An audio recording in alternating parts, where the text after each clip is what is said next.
দৃষ্টিহীন প্রতিবন্ধীদের পবিত্র ঈদুল আজহায় আর্থিক সহায়তা দিয়েছে বাংলাদেশ অন্ধ বিকলাঙ্গ হকার্স কল্যাণ সমিতি।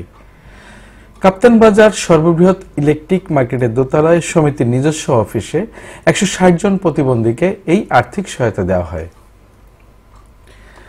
আর্থিক অনুদান প্রদান অনুষ্ঠানে প্রধান অতিথি হিসেবে উপস্থিত ছিলেন বিএনপি কেন্দ্রীয় কমিটির সমাজ কল্যাণ সম্পাদক কাজী আবুল বাশার।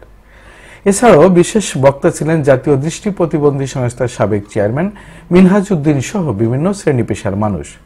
অনুষ্ঠানে সভাপতিত্ব করেন জয়নাল আবেদিন। বাংলাদেশ অন্ধ বিকলাঙ্গ হকার্স কল্যাণ সমিতি ঈদুল আজহা উপলক্ষে তাদের সদস্য অন্ধদের প্রতিজনকে ১৫০০ টাকা করে আর্থিক সহায়তা প্রদান করেছেন। প্রধান অতিথি কাজী আবুল বাশার অনুষ্ঠানে বলেছেন, আপনাদেরকে আল্লাহ তাআলা মৃত্যু দিয়েছেন, সম্মান দিয়েছেন, আপনাদের অর্থ দিয়েছেন। এই দান থেকে আপনারা, এই আয় থেকে যদি আপনারা দান করেন, ইসলামের আজকে আপনি মানুষের খরচ করেছেন। বাংলাদেশ জাতীয় দৃষ্টি প্রতিবন্ধী সংস্থার সাবেক চেয়ারম্যান এবং বাংলাদেশ অন্ধ বিকলাঙ্গ হকার্স কল্যাণ সমিতির ভাইস প্রেসিডেন্ট মিনহাজ উদ্দিন বলেছেন, তিনি বাংলাদেশের অন্ধদের আর্থসামাজিক উন্নয়নে কর্মমুখী কিছু পরিকল্পনা গ্রহণ করবেন।